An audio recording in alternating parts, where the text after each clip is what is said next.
حضرت خالد بن ولید رضی اللہ عنہ کا نام تاریخ اسلام میں ایک ایسے عظیم سپہ سالار کے طور پر لیا جاتا ہے جن کی جنگی مہارت، بہادری اور حکمت عملی نے اسلام کی تاریخ کو نئی بلندیوں تک پہنچایا۔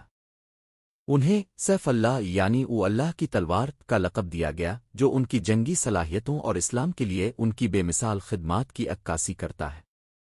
خالد بن ولید رضی اللہ عنہ کی زندگی کا قصہ نہ صرف جنگی مہارت کا مرقع ہے بلکہ ایمان، وفاداری اور اللہ پر بھروسے کی ایک عظیم مثال بھی ہے۔ ابتدائی زندگی اور قبائلی پس منظر۔ خالد بن ولید رضی اللہ عنہ کا تعلق قریش کے مشہور قبیلہ بنو مخزوم سے تھا۔ ان کی پیدائش مکہ مکرمہ میں ہوئی۔ ان کے والد ولید بن مغیرہ قریش کے معزز اور امیر افراد میں سے تھے۔ خالد بن ولید رضی اللہ عنہ بچپن سے ہی بہادر ذہین اور جنگی مہارت میں دلچسپی رکھنے والے تھے۔ انہوں نے اپنی جوانی میں ہی گھوڑ سواری، تیر اندازی اور تلوار بازی میں مہارت حاصل کر لی تھی۔ اسلام سے پہلے کی زندگی۔ خالد بن ولید رضی اللہ عنہ ابتدائی طور پر اسلام کے خلاف تھے۔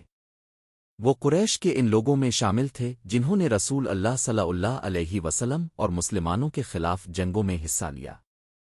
غزوہ احد میں خالد بن ولید رضی اللہ عنہ نے اپنی جنگی مہارت کا مظاہرہ کیا اور مسلمانوں کے خلاف ایک اہم کردار ادا کیا۔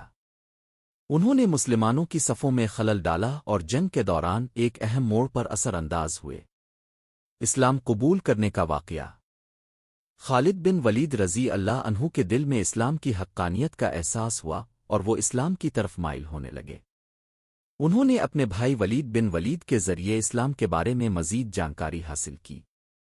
بالآخر 8 ہجری میں خالد بن ولید رضی اللہ عنہ نے اسلام قبول کر لیا۔ ان کے اسلام لانے کا واقعہ نہایت متاثر کن ہے۔ انہوں نے رسول اللہ صلی اللہ علیہ وسلم کے سامنے اپنے گزشتہ اعمال پر ندامت کا اظہار کیا اور اسلام کی سچائی کو دل سے قبول کیا۔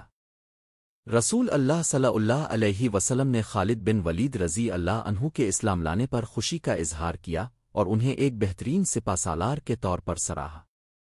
خالد بن ولید رضی اللہ عنہ نے اسلام کی خدمت کے لیے اپنی زندگی وقف کر دی اور ان کی جنگی مہارت کو اسلام کے دفاع اور پھیلاؤ کے لیے استعمال کیا۔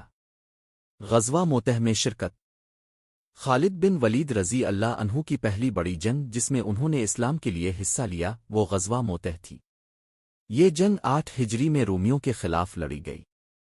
اس جنگ میں مسلمانوں کی قیادت 3 کمانڈروں کے ہاتھوں میں تھی: زید بن حارثہ، جعفر بن ابی طالب اور عبداللہ بن رواحہ رضی اللہ عنہم۔ جب یہ تینوں کمانڈر شہید ہو گئے تو مسلمانوں کی قیادت خالد بن ولید رضی اللہ عنہ کے پاس آ گئی۔ خالد بن ولید رضی اللہ عنہ نے انتہائی حکمت عملی کے ساتھ مسلمانوں کو منظم کیا اور رومی فوج کے خلاف ایک بہترین دفاعی لڑائی لڑی۔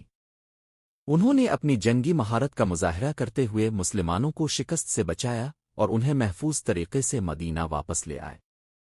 اس جنگ کے بعد رسول اللہ صلی اللہ علیہ وسلم نے خالد بن ولید رضی اللہ عنہ کو سیف اللہ کا لقب دیا، جو ان کی بہادری اور جنگی مہارت کی عکاسی کرتا ہے۔